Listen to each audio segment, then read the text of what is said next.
All right, and we're back. Little Patreon extra. We couldn't let Ian go without digging in a little bit more. There's too much good stuff here. And one thing we didn't talk about is really, you got rid of the eggs and the fish and the tombstone pizzas and the Hot Pockets and all that low-grade stuff. And my experience has been when we go plant-based, when we end up going vegan and all of that, that eventually we make that connection between the beings that used to be on our plate and the ones that are now our friends. And so what was that evolution for you in learning that, or were there any potent moments, and like, where's your relationship with that as far as, because we really didn't even talk about kind of the ethical piece of it. Yeah. And that definitely came online. I've never been a hunter. My family, part of my family are hunters. They live on a farm and they hunt they hunt. I never personally have gotten into that. I was never that never really interested me. So I've always liked animals, but what started to change was when my vibration started to raise, my consciousness started my thoughts started to change. I started to notice that what was really going on, all these like milk and dairy products and factory farming, I started learning more about it, and I started learning about, like, I didn't even know what the term vegan meant, before I had started into this journey. I didn't know the difference between vegetarian and vegan. And now I do, and now it's very clear. But back then I didn't realize it. And now when I started, people said, "Oh, so you eat fruits and vegetables? That's it. You eat them in their natural state. So are you a raw vegan?" I don't know. What does that mean? So I had to learn, like, what all this stuff. What is this? And as I started to learn more about that and open my mind up to see what's happening out there with factory farming, I was like, oh man, this is a big deal. And then I started learning more about the environmental issues that are going on, which is a whole nother thing about what factory farming and what this is doing for the environment as well. And then the animal cruelty and suffering and things like that. I had no idea growing up, that all of this stuff was happening, but I was eating milk, drinking milk and eating cheese and stuff like that. So now I have so much, just so much gratitude for people who are out there on the front lines talking about this, and actually in the vegan community who are out there doing the protesting. I know some of the people that do that. And I have so much respect for the people that are out there in the front lines, because I've learned so much now about the impacts that it's having. And I do my work on the other side, where it's more working with people and going in on a different approach. But I've learned so much over the years that now, having this knowledge and this information, I can now go out and share this with people in a much more powerful way, through my own experience, and be able to help guide people into getting rid of the animal products and proteins, and learning more about what's happening out there, what's going on. I think that the documentary What the Health was a really good, they gave us some really good ground to share that with people.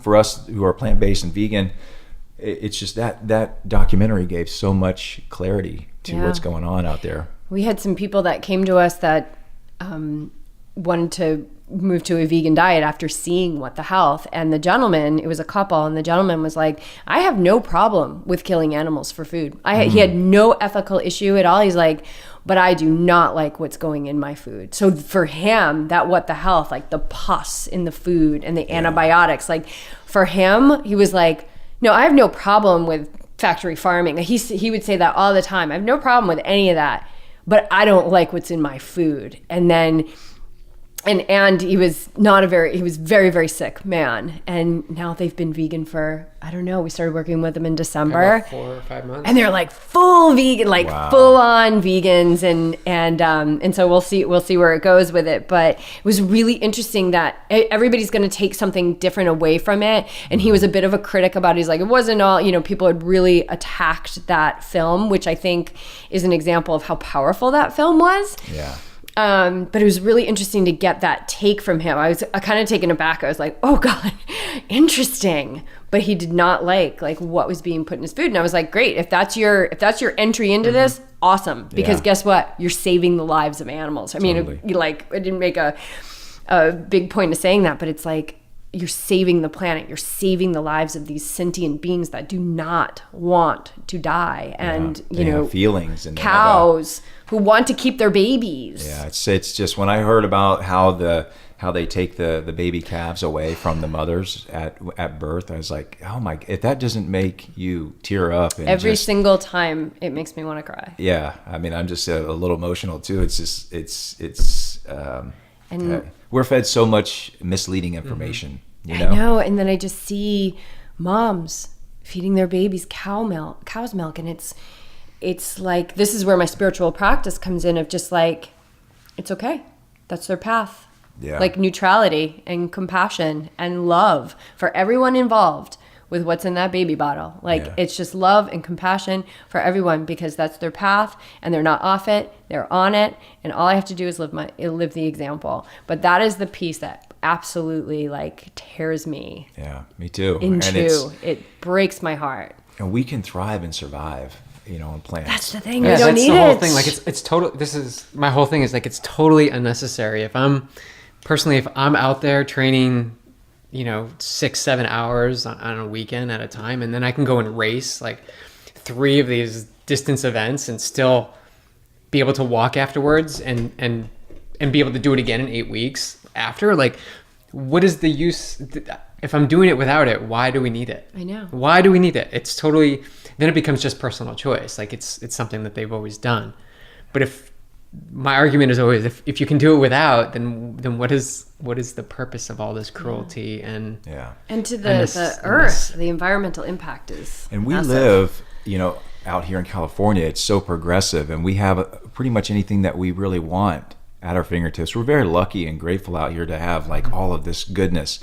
But talking to somebody like Johnny in Alabama, who's like, I have a client, a younger kid, he's probably 19. He sent me a message the other day, and he said, my mom and I live in Montgomery, Alabama, and it's very, people here will chastise you for like, saying that you want to be plant-based, or that you want to be raw vegan and not eat meat. He said, it's a very judgmental area.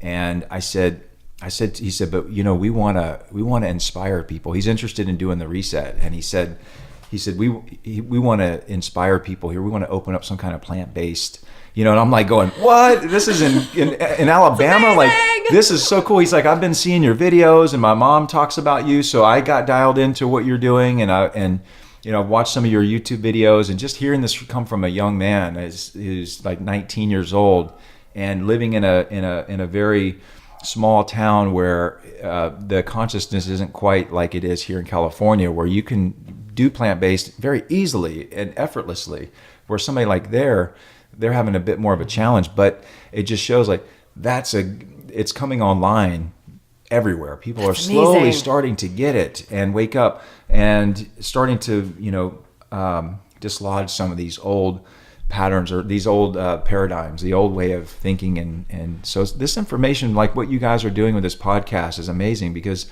this goes all over and everybody can listen to it and share it. And, the message just starts, the ripple effect that this has is absolutely incredible. It's extremely powerful. We have an international audience. I'm so grateful for that. I mean, this is going across the world. This blows me away that and it's just us like getting some mics, me going, what the fuck am I going to do with these mics? And I watched a bunch of YouTube videos and hooked something up, and then it was recording, and now we're able to create connection, create love and connection, and people are not alone. Like we have a community that is worldwide. Yeah, it's so amazing. It's really, really this amazing. This is where we get to play our parts out there in this big global world. We get to slowly have a part in it. Playing in the collective. So. Thank you guys for your work and all that you're doing. Oh my God. Thank you. It's very inspiring. Yeah. And thank you. And I think you're probably going to move forward with this podcast. And I can tell you right now that there is not a lack of amazing people to have on the show. Yeah, I can, my mind's been going crazy, or just thinking about all of the, this has been so fun being here, and just being able to have an opportunity to share. And, it's so all the information's in the brain, but it's like to be able to talk about it and, just share openly with everybody here. It's like, it's so fun to be able to It's so do cool. that. Thank So, you again. Appreciate that. Yeah, thanks for the little extra opportunity, there. and look forward to the next one. Yeah, Yes. no kidding.